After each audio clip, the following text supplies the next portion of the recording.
میرا نام نسیم مدد علی ہے اور میں وفاقی اردو یونیورسٹی کی طالبہ ہوں۔ آج ہم اٹلانٹک اوشین پر بات کریں گے، جس میں میرا topic major powers rivalries in Atlantic implication for regional security and influence ہے۔ اگر ہم ایک چھوٹے سے پتھر کو بھی پانی میں پھینک دیں تو وہ ڈوب جاتا ہے، لیکن میرے رب کی شان کہ وہ ایک بڑے سے جہاز کو بھی ڈوبنے نہیں دیتا۔ اسی کے ساتھ ہم اپنی ریسرچ کا آغاز کرتے ہیں۔ صدیوں سے اٹلانٹک اوشین تجارت اور سفر کا ایک اہم ذریعہ رہا ہے۔ آرکٹک سرکل سے انٹارکٹیکا تک پھیلا ہوا ہے۔ اٹلانٹک اوشین مغرب میں امریکہ اور مشرق میں یورپ اور افریقہ سے منسلک ہے۔ اگر ہم اس کے میپ کو دیکھیں تو یہ ایس شیپ میں نظر آتا ہے۔ چوڑائی میں اتنا بڑا نہیں ہے، جبکہ لمبائی میں یہ بہت زیادہ بڑا ہے۔ اٹلانٹک اوشین کا نام یونانی افسانوں سے لیا گیا ہے۔ اس کا مطلب ہے کہ اٹلس کا سمندر۔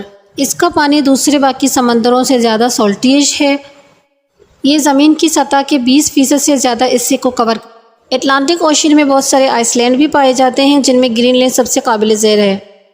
اٹلانٹک اوشین میں سیراگیسو نام کی ایک سی ہے، جس کی کوئی فزیکل باڈی نہیں ہے، اور اس کی وجہ اس کی سطح پر موجود براؤن سیراگیسن سی ویڈ ہوتی ہیں۔ اسی سے اس کی پہچان ہوتی ہے۔ مشہور زمانہ برمودا ٹرائنگل بھی اسی اٹلانٹک اوشین میں چین ساؤتھ امریکہ میں بھی اپنی جڑیں مضبوط بنانے میں کامیاب ہو چکا ہے، اور وہ کیسے کہ گزشتہ 20 سالوں میں چین اور ارجنٹائن کی تجارت میں بے پناہ اضافہ ہوا ہے۔ حال ہی میں چین نے ارجنٹائن کے سب سے بڑے تجارتی شراکت دار کے طور پر برازیل کو بھی پیچھے چھوڑ دیا ہے۔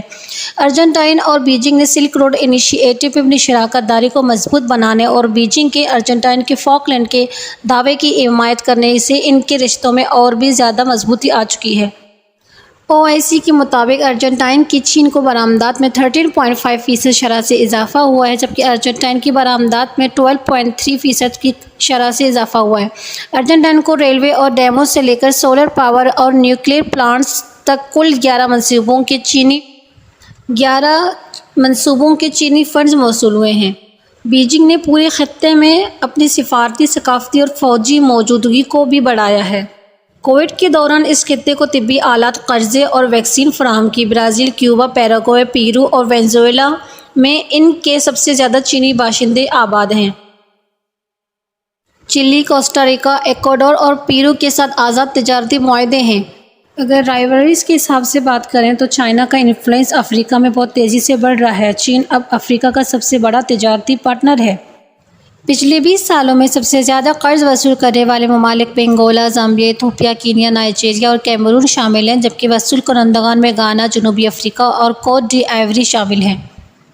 چین نے افریقہ کو کووڈ ویکسین کی $1.2 بلین کی خوراکیں فراہم کی۔ افریقہ میں چینی سفارت خانوں کی تعداد 53 ہے۔ 52 ممالک نے ون بیلٹ ون روڈ مفاہمت پر دستخط کیے۔ 2018 میں افریقی ممالک کی اقوام متحدہ کی اہم قراردادوں پر واشنگٹن کے مخالف گئے، جبکہ انہوں نے بیجنگ کا ساتھ دیا۔ China is seeking military base in Malabo. In 2017, China built its first overseas military base in Djibouti, nearby the only permanent US military base in the continent. Kenya کے متحد شہروں میں صنعتی پارکس اور ریلویز بنائے۔ چینی قرضوں کے افریقہ ڈیٹا بیس کے مطابق چینی فائنانسر نے افریقی حکومتوں کو 2000 اور 2020 کے درمیان ان کے سرکاری اداروں کے ساتھ $160 بلین کے قرض کے وعدوں پر دستخط کی، جن میں بنیادی طور پر نقل و حمل، بجلی کی پیداوار، کان کنی، ٹیلی کمیونیکیشن شامل ہے۔ چین کی تجارتی جڑیں یہاں مضبوط ہو چکی ہیں۔ افریقہ اور ساؤتھ امریکہ میں اپنے قدم جمانے کے بعد چین پاناما کنال میں بھی اپنی جڑیں مضبوط کر چکا ہے۔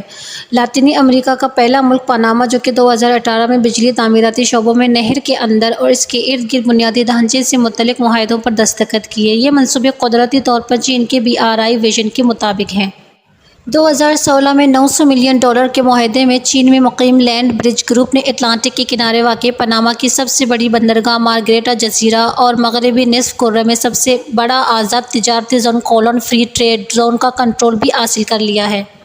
اس معاہدے نے پاناما کنٹینر پورٹس کو میگا پورٹ شپس کے لیے گہرے پانی کی بندرگاہ کے طور پر قائم کیا ہے، اور اس کی تعمیر اور اس کی توسیع چائنا کمیونیکیشن کنسٹرکشن کمپنی نے کی ہے، اور یہ وہی کمپنی ہے جو ساؤتھ چائنا سی میں مصنوعی جزیرے بنا رہا ہے۔ نگاراگوا میں بھی چین نگاراگوا کانال منصوبہ بنانے کا ارادہ رکھتا ہے۔ اس کے علاوہ یہاں پر روس بھی اس کا اتحادی بن کر سامنے آ سکتا ہے، کیونکہ روس کی خلائی ایجنسی روسکوس کے پاس پہلے سے ہی 6 اپریل 2017 سے نگاراگوا میں ایک اسٹیشن کام کر رہا ہے، جسے 24 روسی سیٹلائٹس فراہم کرتے ہیں۔